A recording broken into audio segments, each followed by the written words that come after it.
Hi again everyone, Scott Player Pop Cult Fan here, and this is the last video for my channel for this year because today is December 31st, 2017, and I am going to cap off this year doing my top 10 videos of 2017.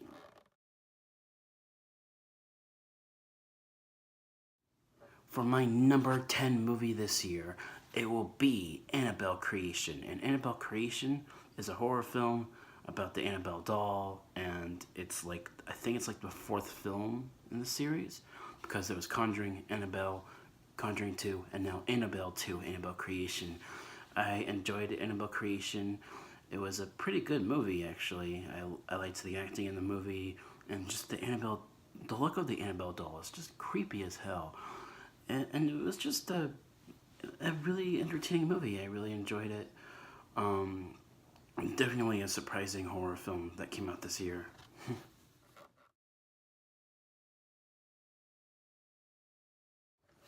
Alright, my number 9 movie this year.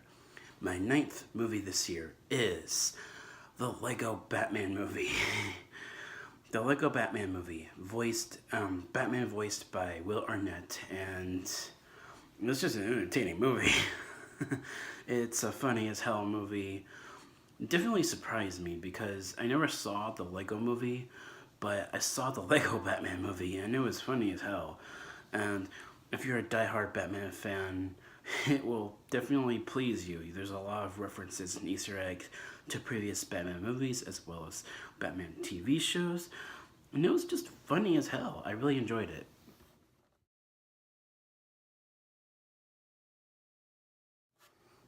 And my number 8 movie this year, my 8th favorite movie this year is Guardians of the Galaxy Volume 2.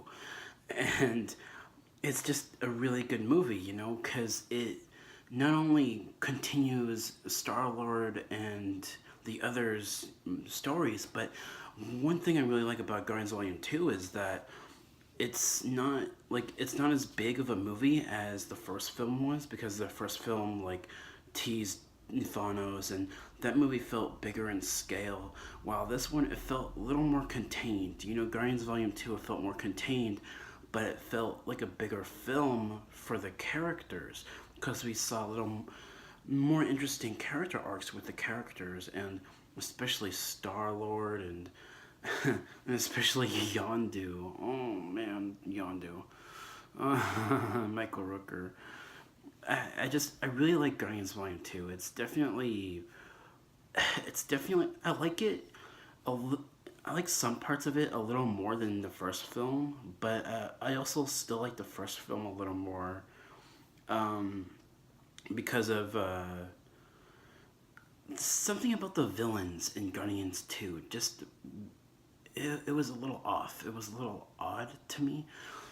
Just the way they portrayed the villains in Guardians 2, because there's actually multiple villains.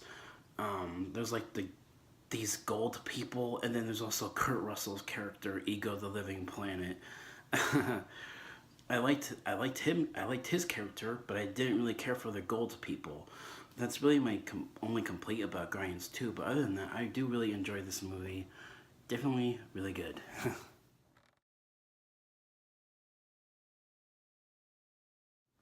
All right, my seventh favorite movie this year is Wonder Woman. Now I know people might wonder why it's not higher on this list. I mean, it's on my list, but there's no reason why it's not higher on my list, because that's not how I'm using this list. I'm just giving my top 10 movies this year.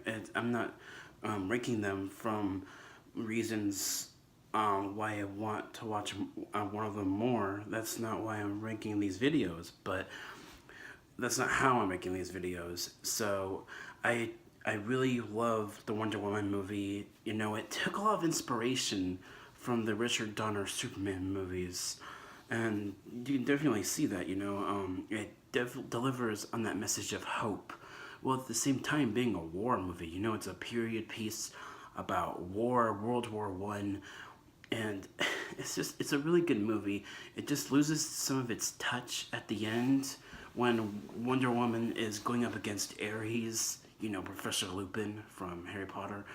But that's just my only complaint about Wonder Woman, though. It's just that last big battle between Wonder Woman and Ares. That's only my complaint about Wonder Woman, but other than that, I do really enjoy Wonder Woman. It's like a coming of age story for her. It's definitely an emotionally powerful movie.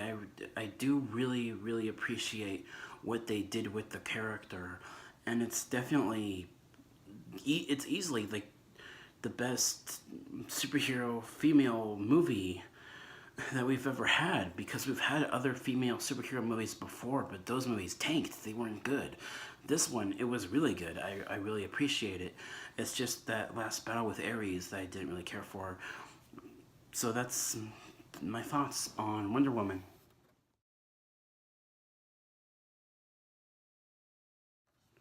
Alright, my sixth favorite movie this year is Star Wars The Last Jedi.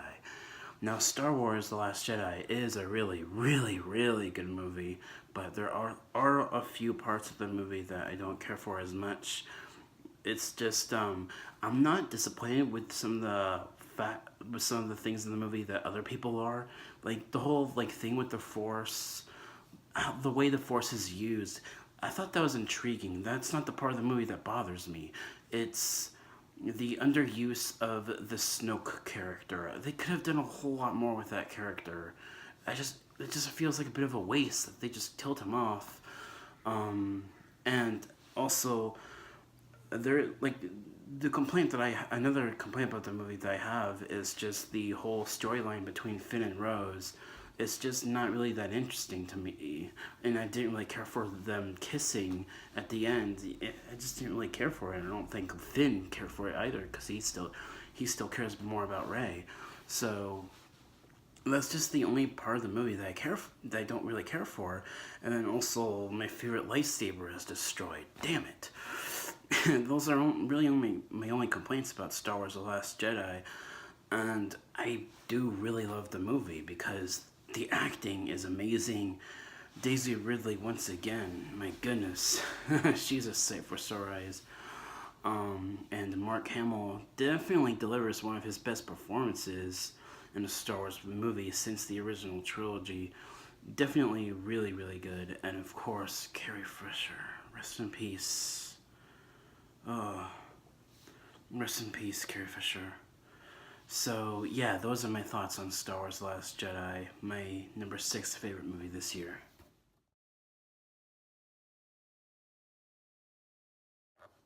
Alright, down to the number 5.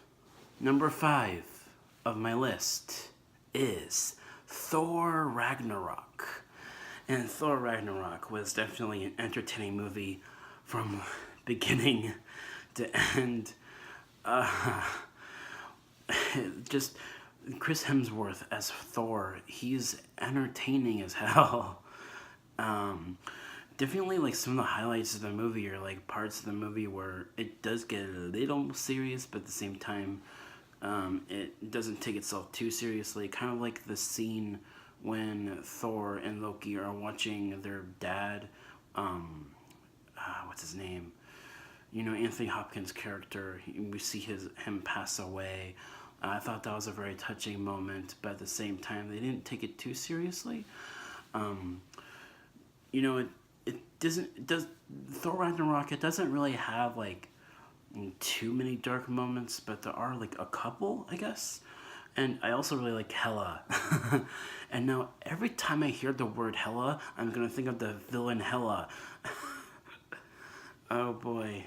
Okay.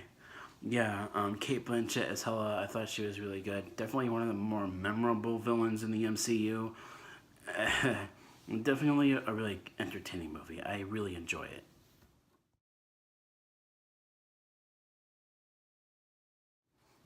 Alright, my fourth favorite movie this year is Spider Man Homecoming.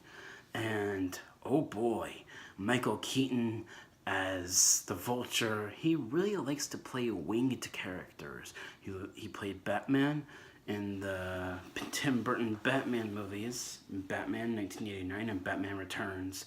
And then, of course, Michael Keaton also played Birdman in that Birdman movie that came out back in 2014. And he was really, really good, you know. I liked some of the character interactions between him and Peter Parker. There's some really, really cool, really good moments between those two characters. And definitely Tom Holland as Peter Parker slash Spider Man. Oh wow! Like if I had to pick my favorite actor that has played Spider Man, from Tobey Maguire to Andrew Garfield to Tom Holland, I'd probably pick Tom Holland because he balances both characters really well. He balances the character of Peter Parker really well as the character of Spider-Man really well, and you definitely see the tone like between the two different versions of the character between Spider-Man and Peter. They're similar, but at the same time they're different, and I really like that. I love his portrayal of Spider-Man. Oh man, especially some of the parts where Peter is talking to the AI, like cat. I forget the nickname of the AI, but there's definitely some entertaining moments with that. Oh, I really enjoy Spider-Man Homecoming because Spider-Man is my favorite superhero, and it was definitely really pleasantly surprising to see a new Spider-Man movie that feels different, but at the same time still feels like Spider-Man.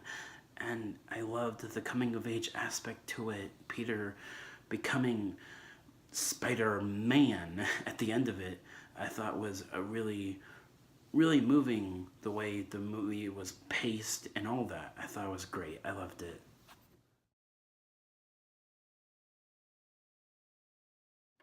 All right, we are down to the last three movies on my list. Number three is the horror film that made horror good again. It. This newest Stephen King adaptation of It was really, really good. It was a coming of age story focusing on this group of kids, the Losers Club, and they're coming to terms with their fears. And the Pennywise clown deity thing sort of preying on their fears. And it's just, it's a really well directed movie. Andy Muschietti, the director, he did really well. He did a really good job directing a lot of the scenes in this movie, from the camera angles to the to the sort of practical and digital mesh of the Pennywise character. I thought was really good. It was a really good movie. I loved the tone of the movie. I loved all the kid actors. I loved Pennywise. Bill Skarsgård was definitely terrifying, and during some parts of his character, with most of his character, uh, I thought it was definitely one of the more emotionally powerful movies this year. I loved it. It was great.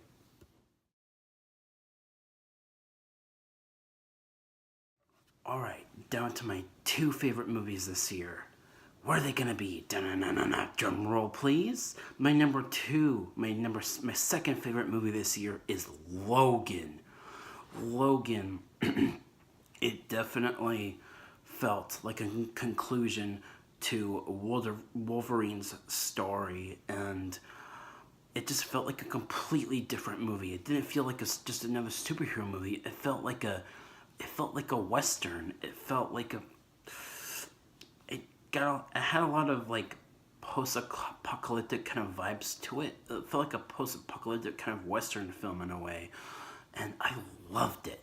From the character interactions between Logan, Charles Xavier, and Laura, I thought were just amazing. This was an emotionally powerful movie that just, it got me right here. It got me right here. Logan was a very dark, very serious movie with, but was very well balanced with the Laura character, um, sort of, giving that more heartwarming touch to it. And I liked how she didn't speak until more closer to the end of the movie. I thought that was very intriguing. She didn't talk all that much until it got closer to the end of the movie. I thought that was intriguing. I love Logan. It's my second favorite movie this year.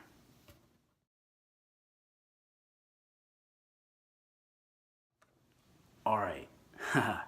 Down to my number one favorite movie this year. And I know some people might disagree, but for me personally, my favorite movie this year is War for the Planet of the Apes because never have I seen special effects done in a way that the special effects are telling this a really, really compelling story. Never once have I seen a character like Caesar betrayed the way he is. It's just Andy Serkis. He just does an amazing job with facial expressions and having that translate into the performance for the Caesar character. And it's amazing. It's a technological achievement from, it's just, oh my god. This movie, War for the Planet of the Apes, it's really, really dark movie. While Steve Zahn as Bad Ape definitely balances that. Like, he brings a lot of humor to the movie.